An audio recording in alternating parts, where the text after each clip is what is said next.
Good morning प्यारे प्यारे नन्हे मुन्ने बच्चों, कैसे हो आप सब। उम्मीद करता हूँ आप सब अपने घर पर अच्छे होंगे। आज हम फिर आपके लिए 6th क्लास में सिविक्स में लेसन नंबर कौन सा 5 लेकर आए हैं और चैप्टर का नाम है पंचायती राज। ठीक है, पंचायत का राज समझते हो, गांव में रहते हो ना तो पंचायत का पता होगा। चलिए, चैप्टर शुरू करने से पहले हम आपको बता देना चाहते हैं कि इसके अंदर पंचायत से संबंधित कार्यों के बारे में बताया जाएगा कि पंचायत के क्या क्या कार्य होते हैं, उनको कार्य कैसे मिलते हैं, पंचायत को पैसा कैसे मिलता है, ठीक है, और वो गांव की व्यवस्था कैसे करते हैं, गांव को कैसे अपना सुरक्षित रखते हैं, इन सारों के बारे में बताया जाएगा। और जो बच्चे चैनल पर नए हैं वो चैनल को सब्सक्राइब करें, वीडियो को लाइक करें, शेयर किया करें ताकि ज़्यादा से ज़्यादा बच्चों पर वीडियो जा सके और उनकी भी हेल्प हो सके। और अगर कोई डाउट रहता आपका तो प्लीज़ एक कमेंट किया करें अपने डाउट का, ताकि मैं उसका सॉल्यूशन कर सकूं। तो करते हैं शुरू।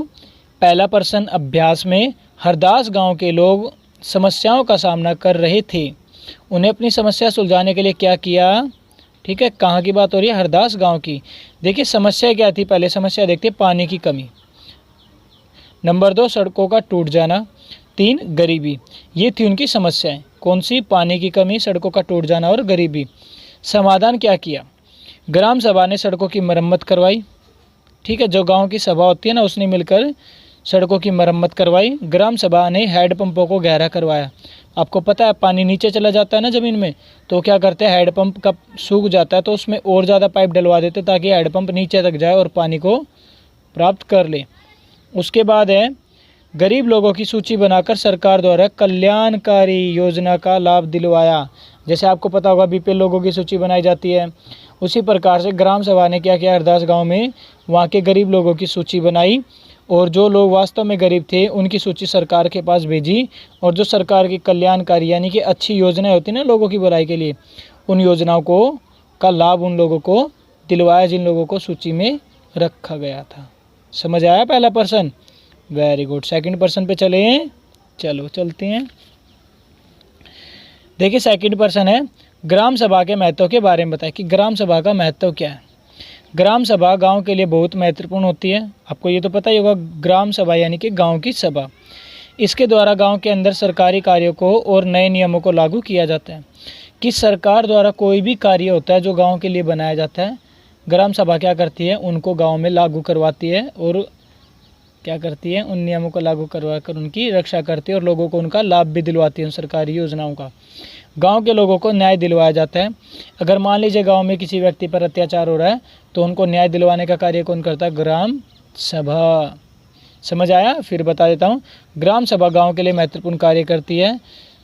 इसके द्वारा गांव के अंदर सरकारी कार्यों की, मतलब सरकार ने कोई भी कार्य चलवाया है गांव के लिए, गांव की भलाई के लिए, तो वो उसको लागू करवाती है, उन नियमों का पालन करवाती है और लोगों को उसका लाभ दिलवाती है।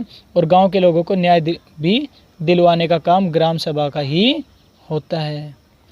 अगला प्रश्न, ग्राम पंचायत के कार्य बताएं। गांव के लोगों को न्याय देना।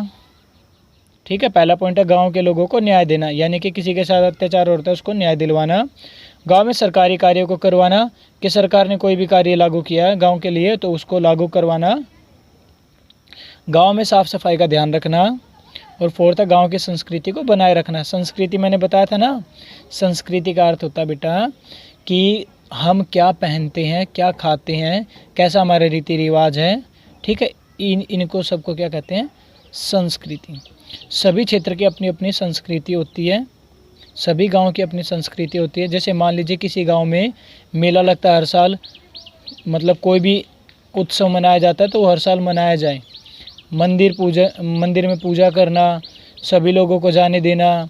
ठीक है, और साथ ही साथ कोई विशेष दिन पर गांव में बहुत बड़ा आयोजन करवाना, भंडारे का आयोजन करवाना, मेला लगवाना, ये भंडारे वगैरह सब होते हैं ना, ये सारे क्या होते हैं, हमारे संस्कृति का एक हिस्सा है।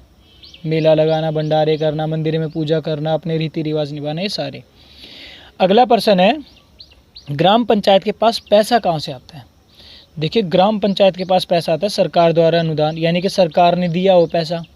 सरकार भी तो देती है ना ग्राम सभा को पैसा, ग्राम पंचायत को पैसा देती है ताकि वो गांव की भलाई कर सके। व्यापार से प्राप्त कर, कि गांव के अंदर जो व्यापार हुआ है उससे जो कर मिला है, कर मतलब टैक्स, उससे प्राप्त पैसा पंचायत के स्वामित्व की को कृषि तथा अन्य कार्यों से प्राप्त है।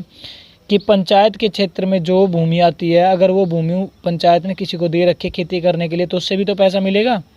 और पंचायत की कुछ अन्य चीज़ें भी होती हैं जिनका उपयोग लोग करते हैं और बाद में पैसा देकर जाते हैं, तो उससे भी उनकी आय बनती है। किसकी? ग्राम पंचायत की। ठीक है, अगला प्रश्न है ग्राम सभा और ग्राम पंचायत के बीच फर्क। देखिए ज़्यादा नहीं है, थोड़ा सा है।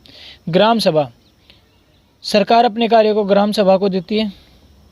सरकार अपने कार्य किसको देती है? ग्राम सभा को।